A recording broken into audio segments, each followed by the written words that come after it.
Well, for the second year in a row, it is a December not to remember for Mark Few and the Gonzaga Bulldogs, who lost their third game of the month and ended a 4-game winning streak over UCLA.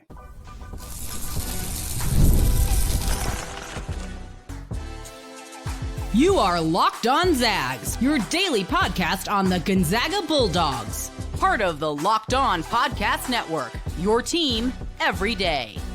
What is going on, y'all? Happy Monday, and welcome into the Locked On Zags podcast, part of the Locked On Podcast Network, your team every day. I'm your host and longtime Gonzaga podcaster, Randy Patton, here to bring you news and updates on all things Zag athletics.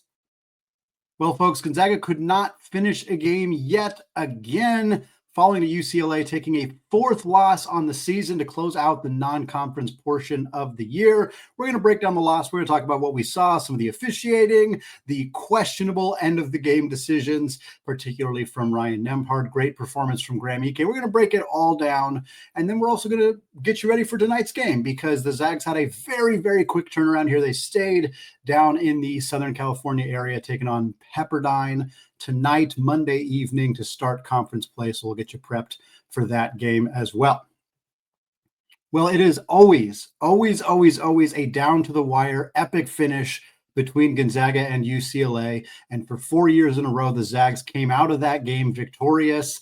Two of them, of course, in the epic NCAA tournament games for Gonzaga. The Jalen Suggs shot over UCLA to send them to the national championship game. Julian Strother's shot to send Gonzaga to the Elite Eight. And then last year, of course, there was the win over over UCLA in the Maui Invitational. But unfortunately, this year it was UCLA's turn to pick up a close victory, giving Gonzaga a fourth loss on the year. The Zags are 9-4. It was 65-62, ended up being the final score here. We're going to talk about the game. The obvious frustration here is that Gonzaga has 4 losses, and all of them were winnable games. In the past, when they've had losses, we've seen games where Gonzaga got down and never really got back into them, and it never really felt like it was a quote-unquote winnable game. I think that's a tough – everybody's going to define that phrase a little bit differently, but every game Gonzaga played this year was very, very winnable. Obviously, Kentucky being a very obvious example of a game they were up big at halftime. West Virginia was a game they should have won in regulation, but were unable to do so. The UConn game is maybe the closest example to a not winnable game, but outside of the first 3 minutes of the first half and the first 3 minutes of the second half, Gonzaga outscored UConn for 34 of the 40 minutes in that game. So I have a hard time saying that game was not winnable. And this game certainly had a lot of reasons that the Zags should have won this one. But unfortunately, instead of being 2-2 in that 4-game stretch, or 3-1, which I think is where we would have expected to be, the Zags were 0-4 in that 4-game stretch there, 9-4 on the year. They are 2-4 in quad 1 games, which is certainly not a good record in quad 1 games, but it is worth acknowledging that at this time last year, Gonzaga didn't have any quad 1 wins. The fact that Gonzaga has 2 quad 1 wins already puts them in a decent position. I'm not going to say things are great right now. I'm typically an optimistic person. Many of you enjoy that. Some of you, I suspect, maybe aren't feeling super optimistic right now, and we're not going to be super optimistic. But we are going to acknowledge that a 2-4 record in quad 1 games through the non-conference slate is far from disastrous. It's far from a disaster. It's not great. And it's frustrating because this team should be better. And I think that is what is so hard the hard pill to swallow right now for the Zags. But the other good news here is the Zags have 4 quad 1 games left currently. Obviously, the teams fluctuate in the net rankings, so that will change. But right now, the Zags have 4 quad 1 games in conference play. They have 5 quad 2 games in conference play. So the Zags have opportunities. The fact that they didn't pick up the marquee non-conference victories that they wanted, the fact that Baylor and San Diego State's good, but they lost to Utah State. I know that hurt. Baylor obviously hasn't played as well as people expected them to do.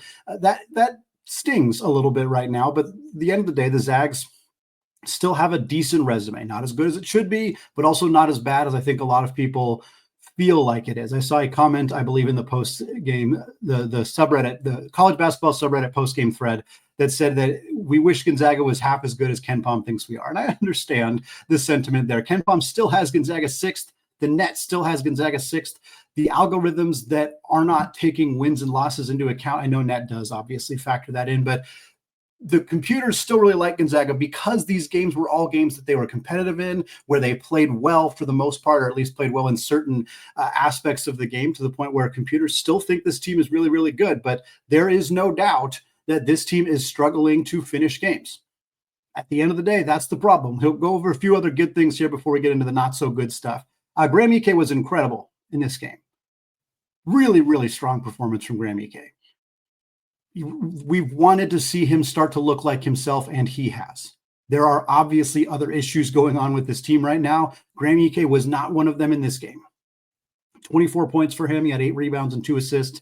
He was 11 of 16 from the field. That included knocking down a three-pointer. He was 1-1 from the free throw line. The Zags did not get nearly as many free throw attempts as they should have, as they needed to in this game. That was definitely a factor. He did have 4 turnovers, and a lot of them were early in the game. In fact, almost all of Gonzaga's turnovers were early in this game, and that is an issue. Still, it remains an issue for him. It remains an issue for the bigs in general. 10 of the 15 turnovers Gonzaga had in this game were by the front court players, so it wasn't an issue in the backcourt like you typically expect with turnover issues. But that's nitpicky. Graham was the reason Gonzaga was in this game.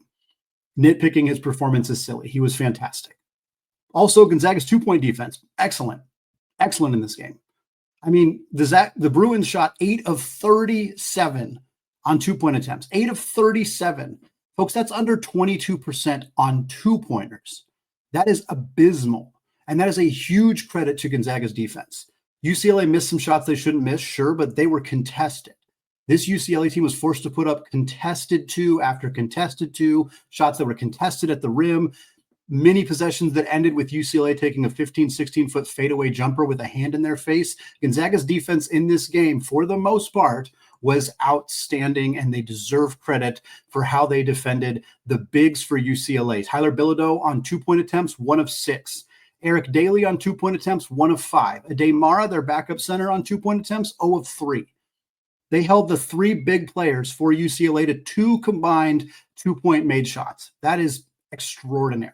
To defend a team that well inside the 3-point line and lose is appalling, frustrating beyond measure. It's borderline unbelievable to lose a game when holding the opponent, who is one of the best 2-point shooting teams in the country, to 21.5% on 2s and still lose. That's shocking. Let's talk about some of the not so good stuff, and then, of course, we'll go over our keys to the game in the second segment before turning the page and getting you ready for conference play. The officiating in this game was frustrating. So frustrating. It's the theme of the episode. The theme of really this month for Gonzaga in so many ways is just frustration. The flagrant foul on Khalif Battle. I understand it being called a flagrant 1. I struggle to understand getting ejected for that call. And I think my issue is more with the rule than necessarily what the officials called. My understanding of the rules, I can see why that is called a flagrant 2. I don't think that's a good rule. I don't think that should. I think that objectively looking at that play and looking at the reaction, looking at the fact that as soon as after Khalif Battle came down with Daly kind of held his hands up like, "Oh, you're good, bro, you're good." Like it was very clear that the 2 players involved in that there was no malice. And I know that that's not how the rule is written, and that's where my frustration lies. Is a player getting ejected from a game should only happen when there was blatant intentionality to hurt an opposing player, or a completely non-basketball play. Khalif Battle bit on a pump fake. Folks, Khalif Battle bites on a lot of pump fakes. It's a problem. It's an issue. He needs to not do that. This is the most extreme example of why he needs to not do that, because he was caught in the air. There was nothing he could do. I thought that the way he tried to fall, which he's making split-second decisions, was the safest way he could fall, but his arm came around the neck, and they called that a flagrant foul, and they ejected him from the game. I don't agree with the call. I don't agree with the rule in particular, but that's what happened. Where I have the biggest issue is that in the final seconds of this game, Sebastian Mack drove to the lane and drew a foul on Emmanuel Innocente on a play where the only contact that I saw between Sebastian Mack and Emmanuel Innocente was Sebastian Mack's elbow hitting Innocente right in the face. They didn't even review it. They didn't even look at it. First of all, it shouldn't have been called a foul. It was not a foul on Innocente. I can understand calling that. I don't like the call, but I do get that there was contact and a split-second decision. The ref assumed Innocente made contact, called a foul on him. But you have to look at that. And when you look at it, you can't review it and determine, oh, we actually shouldn't have called a foul there and change the call. You can't do that. But you could have looked at it, seen that he took an elbow directly to the face, and called that a flagrant 1. Not flagrant 2, but it should have been a flagrant 1. More than anything, it should have been looked at. That's what blows me away. They didn't even look at it. They called a flagrant foul on Michael Ajayi. They called a flagrant 2 on Khalif Battle and tossed him from the game before the first half ended. And they don't even review a very obvious elbow happening in the final seconds. Did it cost Gonzaga the game? No. Ryan Nembhard missing the free throw and then taking a 42-foot three-point shot with 5 seconds left on the clock arguably cost Gonzaga the game. 11 turnovers in the first half cost Gonzaga the game. There was a lot of 7 of 24 from the three-point line cost Gonzaga the game. Like, there was a lot of things that cost the Zags this game here. But Khalif Battle not getting to play in the second half because he was ejected, and then another foul happening, another contact to the face happening late in the game that doesn't even get reviewed, that is really, really difficult pill to swallow for Gonzaga. But staying with the negative stuff, the Zags also had 5 combined points from 3 starters. Khalif Battle had 5, but again was ejected. Dusty Stromer didn't score. Michael Ajayi didn't score. 2 of your starters did not score. Stromer replaced Nolan Hickman in the starting lineup. 0 of 2. Missed a crucial three-pointer that was wide open. He had a completely great look at the hoop and just didn't knock it down. He's had a couple clutch opportunities this year and has not made the most of them. It's part of an ongoing issue for Gonzaga of not having a go-to guy at the end of the game. They ran a great play to get Ryan Nembhard an open lay-in in the closing seconds. He knocked it down, but then he couldn't convert the free throw, which was, again, to use the theme of the show and the theme of the month, very, very frustrating to see that happen. I thought Michael Ajayi played better than the statistics indicated, but he still didn't contribute in the way they needed him to. He's still tentative offensively. He wasn't looking for his shots. He had 5 rebounds and 2 steals, but he also had 3 turnovers. He had a traveling violation. He missed the 2 shots. He played very little in the second half. Just has not been the player that Gonzaga expected to get here, and we haven't seen that growth happen. We're hoping that turnaround will happen soon. It kind of happened last year with some of Gonzaga's transfers, but Michael is not anywhere near the player we wanted him to be at this point. We got to hope that starts coming around soon. The bench bigs did very little in this game, in part because of how much Graham Ike played and dominated. We only saw 9 minutes from Braden Huff, but he also was 1 of 6. He missed the same amount of shots as Graham Ike, and he scored and Graham scored 22 more points than him. We talked about Braden Huff's history of not necessarily showing up in big games, and at times this year he has bucked that trend and played great, but at times he has completely vanished against good teams. They really needed him in this one, and he didn't show up. That's tough. That's tough. Ben Gregg had 6 points and 4 boards, but he missed all 4 of his three-point attempts. He's now shooting less than 20% from 3 on the year. Really frustrating. Meanwhile, UCLA, we talked about their inability to shoot from on two-pointers. They made 50% of their threes. They made 12 of them. Some statistical anomaly there. This is not a good three-point shooting team that suddenly goes out and knocks down a bunch of threes. Some negative regression for Gonzaga, who's been very good at defending the 3, but also I think has benefited from some teams having off nights against them. That came back to bite them real hard with UCLA making 12 of their 3-point attempts in this one. I thought Gonzaga's decision to play a zone for portions of the second half was questionable. I would have loved to have asked Mark Few directly about a decision to play that zone against a team that sure isn't a good 3-point shooting team overall, but had shot it well during that game. I thought that was an odd choice that did not go well for the Zags. Well, turnovers were a major storyline coming into this game. The Zags racked up 11 of them in the first half, did much better in that area in the second half. We're going to talk about that, a few other things that we wanted to see before the game and what went well and what did not go well for the Zags in yet another loss. All that coming up here in just a second.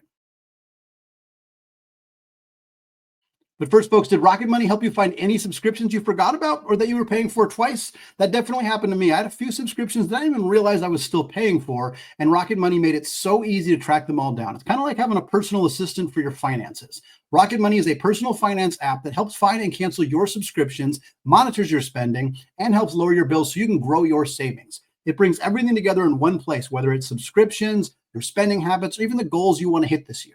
Rocket Money has over 5 million users and has saved a total of $500 million in canceled subscriptions, saving members up to $740 per year when using all of the app's premium features. So cancel your unwanted subscriptions and reach your financial goals faster with Rocket Money. Go to rocketmoney.com/lockedon today. That's rocketmoney.com/lockedon today. All right, folks, segment 2, still Andy Patton, still Locked On Zags podcast, and we're still lamenting Gonzaga's opportunities, wasted opportunities to win a game against the UCLA Bruins. Would have been their 5th straight win over that club. Unfortunately, this one went in favor of UCLA 65-62. We talked about some of the good things we saw in this game, mostly Graham Ike and Gonzaga's 2-point defense. We talked about the not so good things, the officiating, the lack of a flagrant foul call at the end of the game, Nembhard missing the key free throw, some of the other stuff that just needed to happen that didn't happen for the Zags. Now I want to go over the keys that we laid out before this game on Friday's episode and kind of how much of an impact these specific things had on the contest. Key number 1 was to take care of the basketball. UCLA forces more turnovers than any team in the country. And that looked exactly like the case in the first half. The Zags had 11 turnovers in the first half, most of them in the first 10 minutes. Some of them were just a late reaction to the double team. Graham Ike gets the ball. He doesn't react soon enough to the double team. It gets taken away from him. Bad passes, lazy passes, which is insanely frustrating. Nolan Hickman just kind of lazily swinging the ball up the court without paying attention, gets stolen away from them. We had some traveling calls, which are frustrating when you are turning the ball over without the defense doing anything in that case. Like, just really hard to see that. And again, I said this in the first segment, 10 of the 15 turnovers were by the bigs. Nembhard had 2, Hickman had 3.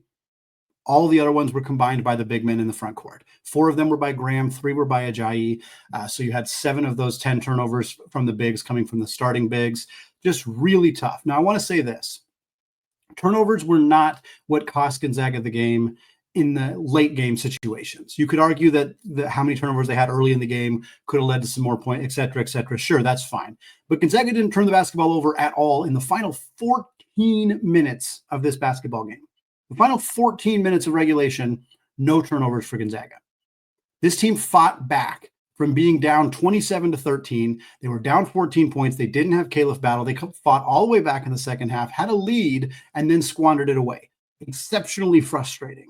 But the narrative around this game could have been a lot different because so much of what Gonzaga struggled with in the first half, they did much better in the second half. And it really looked like we were going to have this kind of cathartic look at Gonzaga, having a strong start to the second half, which is something that hasn't been the case this year, making adjustments at halftime, taking better care of the basketball, finding better shots, tightening up on defense. So many of the things that could have made this a phenomenal, fun episode, fun storyline for the Zags ended up getting squandered because they weren't able to get a W. But a lot of the things that they struggled with in the first half, they did do better in the second half. One of them being dictating the pace. UCLA did a really good job of dictating their pace. We knew that they would. Mick Cronin's teams are very good at slowing Gonzaga down and forcing them to play at their pace. But the Zags did get out in transition more than I think people expected them to. And UCLA's transition defense, terrible.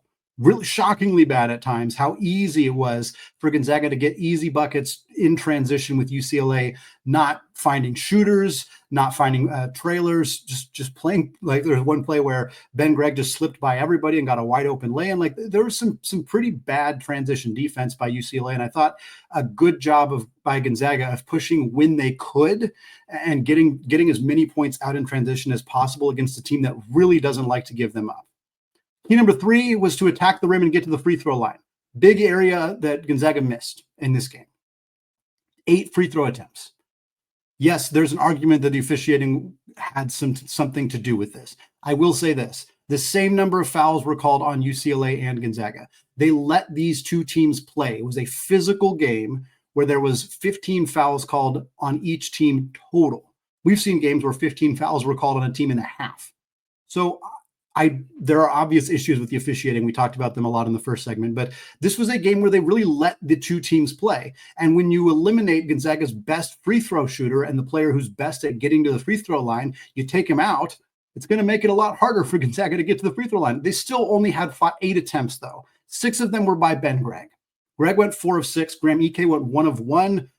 The last free throw, of course, was Ryan Nembhard, who missed what would have been the game-tying free throw in the final 10 seconds of the game. Unfortunately, that was the what cost Gonzaga to lose this game. If they had made that free throw, they wouldn't have had to foul. Who knows what happens after that? They still might have lost, but they also might have won, or at least gone into overtime in that situation. Again, these two teams had the same number of free throws. UCLA took 10 more free throw attempts. Part of that was the 2 flagrant fouls. So again, there's some complaining that I think is justified in that space. But ultimately, Gonzaga needed to do more to draw contact and get to the line. I think that's an area they could have excelled, and they just didn't get the opportunities to do so. Key number 4, we kind of already talked about it, so I won't spend too much time on it. Defensive communication. I thought Gonzaga, this was an area of strength. UCLA plays a slow down style where they're patient. They move the ball a lot. They do flashes of the high post, Tyler Bilodeau flashing up to the top. They do a lot of dribble handoffs, a lot of motion offense. And they do, again, I kind of compared it to UConn, not in terms of, not stylistically as much as we're going to be willing to take 28 seconds off the clock, just running our offense and looking for a gap, looking for a spot. The majority of time, it felt like UCLA did that for 27, 28 seconds and then had to settle for a fadeaway mid-range or just an ugly shot. Gonzaga's defense was pretty good. I question the decision to play a zone in the second half. Gonzaga, in part because UCLA was shooting the 3 ball well, and in part because Gonzaga's communication and their ability to play a zone just wasn't there. Kobe Johnson got wide open 3-point looks in Gonzaga's zone defense, partly because zones give up 3-point shots. That's what a zone is designed to do, but also because Gonzaga didn't look very comfortable playing a zone. They didn't look like they were familiar with what to do as much. And to me, if you don't feel confident that your team can play a zone and be as good defensively as you need them to be, don't do it. I didn't like that decision. I question why it happened. And I think it had a significant impact on Gonzaga not winning this basketball game. Key number 5 was to feed the pain. And yep, that was not a problem at all. Well, you said it already. Graham Ike, great game from him. Vintage Graham Ike, 24 points for him, 11 of 16 from the field. Very, very good game from him. We saw a lot of slip screen actions to get him open around the rim. We saw a lot of just designed plays to get Graham the basketball in positions where he could score. He scored the last buckets of the first half on a really great play, and then Gonzaga ran a really similar play to start the second half, and he got a dunk there as well. It was really nice to see him have that success, have it carry into the second half. Really good game from him. But again, Braden Huff missed 5 shots in 9 minutes. That is brutal to not have him show up at all in this contest. Again, because Graham played so well and because Braden only played 9 minutes, I think it's easy to overlook. But Braden missing 5 shots in 9 minutes is devastating for Gonzaga, and he needs to be a player that they can count on against quality opponents. And in this game, he wasn't there. And that really, I think, hurt Gonzaga in a lot of ways.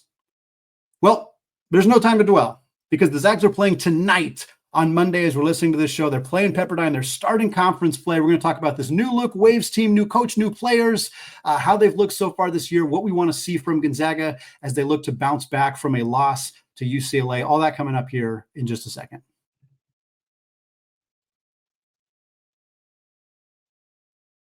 All right, folks, segment 3, still Andy Patton, still Locked On Zags podcast, and we are closing out the show, getting you ready for Gonzaga's next game because, folks, it is tonight as we're listening to the show on Monday, December 30th.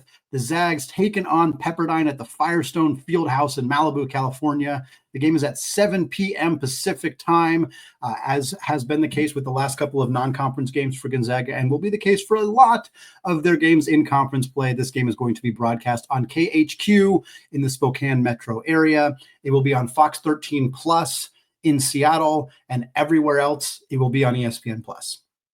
There were issues with ESPN Plus earlier in the year with the Long Beach State game. We had some issues. I believe it was in the Nichols State game where there was some outages during the game. Hopefully, we're done dealing with some of those concerns and that ESPN Plus will function for people in the Portland area, people in the Boise area, people outside of the KHQ and Fox 13 Plus area.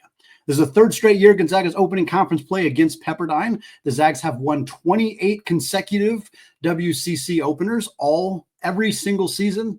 Mark Few has been the head coach. They have won their first game in conference play. The last time they lost a game to start conference play was in 1996. The Zags also have the 2nd longest streak in all of college basketball for true road victories. They have won 9 straight games in true road environments. The only team with a longer streak is St. Mary's, the Gales, with a 10-game winning streak there. So the Zags, 28 straight WCC openers, 9-game winning streak on the road. They've also won 47 straight games against Pepperdine. The last time Gonzaga lost to the Pepperdine Waves was January 18th, 2002. That is a really, really long time ago. It is the 3rd longest win streak versus an opponent in Division I history and is the longest active winning streak for a single team against another team at the D1 level. If you're wondering or concerned that I'm jinxing this, fine, you can blame me if things go very awry for Gonzaga on Monday evening. But here's the deal. This Pepperdine team, they're not very good. New coach Ed Schilling replacing Lorenzo Romar. Romar, of course, been there for a long time after losing his job at Washington. Romar is now an assistant coach at LMU. Ed Schilling comes in as an assistant coach from Grand Canyon, who's got lots of experience as an assistant coach at the Division I level, has coached at the NBA level as well. The Waves 6-8 so far this season, including 0-1 to start conference play. They lost by 11 on Saturday to Santa Clara on the road. 91-80 was the final score there. Pepperdine has not beat a single team that is inside the top 200 at KenPom currently. Their highest rated victory per KenPom is New Mexico State, who is exactly 200th at KenPom. All their other victories are teams outside of that range, most of them outside of the top 300. This team also lost to Long Beach State, who Gonzaga had no problems with earlier this year. That loss was by 3, 79-76, back on December 19th. KenPom right now has the Waves 207th in the country. Their adjusted offensive efficiency is 215th. Their adjusted defensive efficiency is 194th, so they're right around 200 range for both those categories. Tempo-wise, they are 95th, which is actually a little slower than the tempo that Lorenzo Romar typically had this team. Most of the years that Romar was there, they were a top 50 team in terms of tempo. So they're still getting up and down the floor pretty fast, at least, in the top third of all Division I teams, but not quite as fast as they like to play for Romar for the most part. And want to move on and kind of talk about what we want to see from Gonzaga in this game, because it's a 2-day turnaround. It's an emotional loss against a team that's a pseudo rival. It's a frustration for the Zags knowing they lost 3 games this month and blew an opportunity to win a game. And 2-day turnaround is quick. And obviously that's going to be more the norm as you get into conference play. You often have those 2-day turnarounds, although the schedule this year is a little weird. It's not as common as it's been in the past, but you have to be ready to rebound just 2 days after a tough game like that. And so the main thing I want to see from Gonzaga, start fast. We're all so tired of the slow starts. I know it. I am, you are, Mark Few is, the players are. Just go blast a team. I said it on the show, I believe it was in the Bucknell game, like be up 10 at the first media timeout. Like just go out there and take care of business instantly. Establish yourself. Put your stamp on the game immediately. Don't start out tentative and slow and kind of, warm up into the game. Go make a statement. Go up 15-0, 17-2, something like that in this game. There's just no reason. And especially coming off an emotional win, go take that anger out. Go blast the doors off this team. I'd like to see this team get back to defending the perimeter at an elite level. This is a team that has some good three-point shooters. Now, they're shooting 35% from three as a team, which is pretty good, but they're only attempting 20 three-pointers per game, which is 309th in the country. So there's an argument to be made that if you're shooting that well from three, you should probably take a little bit more of them. Having not watched a ton of Pepperdine basketball this year, it's also possible that their three-point percentage is as high as it is because they are only taking really good quality shots. But their best player, Stefan Todorovic, who's a transfer from San Francisco, he's averaging just under 20 points per game. In fact, he's leading the conference in scoring right now, 19.7 points. He's also shooting 39% from three on the year, and that's on 5.5 attempts per game. Mo Odom, another WCC transfer. He comes from Pacific to Pepperdine. He's averaging 12 points a game. He's shooting 39.7% from three, and that's on about 4.1 attempts per game. So they have two very good three-point shooters on the roster. For the Zags, I want to see them shut those guys down, have another performance where we're looking at the box scores at the end of the year and we're like, wow, Gonzaga held this many teams to under 25%. And we see this Pepperdine team kind of on that list as another team that Gonzaga defended really well on the perimeter. Number 3, and I've had this one on here before, but it's very fitting for this game in particular. Let's get Michael Ajayi going. Why not end the year 2024 on a high note? It's been a great calendar year for Michael Ajayi. From January to March, he dominated for Pepperdine, scored close to 20 points per game, was one of the best players in the WCC. His first conference season as a Division I player, he went out and led the conference in scoring, got on the NBA radar, spent his entire summer trying out for NBA teams, getting an opportunity to live out his dream, comes to Gonzaga. Last few months have maybe not been exactly as expected, but why not finish out the year on a high note against your former team? Yeah, it's mostly different players. It's mostly different. It's a different coaching staff, mostly different players. I'm really curious how the fans are going to react. We're talking about a Monday night game without the students on campus, so it's probably not going to be a super enthusiastic crowd, but I wonder if there will be some boos. I wonder if there'll be some extra attention paid to Ajayi, who kind of got discovered by Pepperdine, had the best opportunity of his career given to him by Pepperdine, and then left to stay in conference. I could understand Pepperdine fans being a little unhappy with Michael Ajayi, even though I think it's reasonable that to understand him leaving when his coach gets dismissed. But I'm curious how that'll happen. And I'm curious if Michael will have a little added juice in this game. We'd really love to see it from him, not just because they're playing Pepperdine, but because the Zags really need him to get going this season. Speaking of that, let's get the bench going. Braden Huff had a bad game against UCLA. Ben Gregg has kind of had a bad season. He's had his moments. He does a lot of little things well, and that's still the case, but the three-point shooting has just completely vanished, and it has made him a lot less effective than we'd like him to be this year. Get those guys back on track. Get Michael Ajayi back on track. I know he's a starter, but getting him going, getting the front court going, it would be huge here. Beyond that, whether it's Hickman or Stromer, we mentioned it briefly, Dusty Stromer replaced Nolan Hickman in the starting lineup. Do they roll with that again? Do they switch it back? What do they do with the starting lineup? Whatever the case is, get the bench going. The bench did not give Gonzaga enough against UCLA. It's the second game in 3 days. They got a game again on Thursday. They got a game after that on Saturday. 4 games in a 7-day stretch is a lot of basketball. This is a game where very few players should play more than 25 minutes. And the best way to do that goes back to key number 1. Beat the tar out of this team in the first 5 minutes of the game. If you're up 17-2, it's a little bit easier to give Ryan Nemhart some breaks in the first half. A little bit easier to play Manuel Innocente for the final 10 minutes of the game. Jun Sukyo for the final 8 minutes. You know, get the walk-ons on the floor for the final 4 minutes. Nobody plays more than 25 minutes would be a great goal for Gonzaga in this game, and an achievable goal if they can jump out to a fast start, defend the perimeter well, if Michael Ajayi can have a good game. And then last, kind of ties all of it together, a blowout without any drama. No slow starts. No, you have a 20-point lead at halftime that gets whittled down to a 9-point lead in the first 5 minutes of the second half. None of that drama, none of that stress. Let's let us go into the new year coming off of a comfortable 40-minute win where you just never felt like things were really all that dire. The biggest question you had after the first 5 minutes of the game was, how soon does Joe Few get to play? I'm not sure if the walk-ons will travel, so that'll be a part of the conversation here. But if Arayas Moore is there, if Haaland is there, do they get to play? Does Jun Sukyo get to play? Innocente get to play? How much do they get to play? Like, those are the questions I want us to be asking 4 minutes into this game, because I just don't want there to be any additional stress. There's no reason for there to be stress against a team like Pepperdine, but we have seen Gonzaga play down to their opponents. We have seen them not put away teams they should be putting away until late in the first half. Would be a phenomenal game to just go out, unleash some anger, unleash some frustration, and get into the year 2025 on a much higher note than they are playing at currently.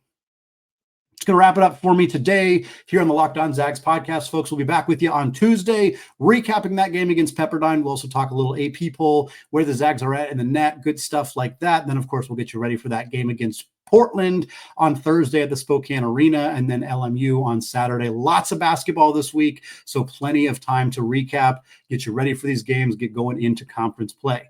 Thanks again, folks, for listening. And as we head into 2025 with one more game still on the docket, we say, as always, even as we're getting ready for the end of a frustrating month of December, go Zags.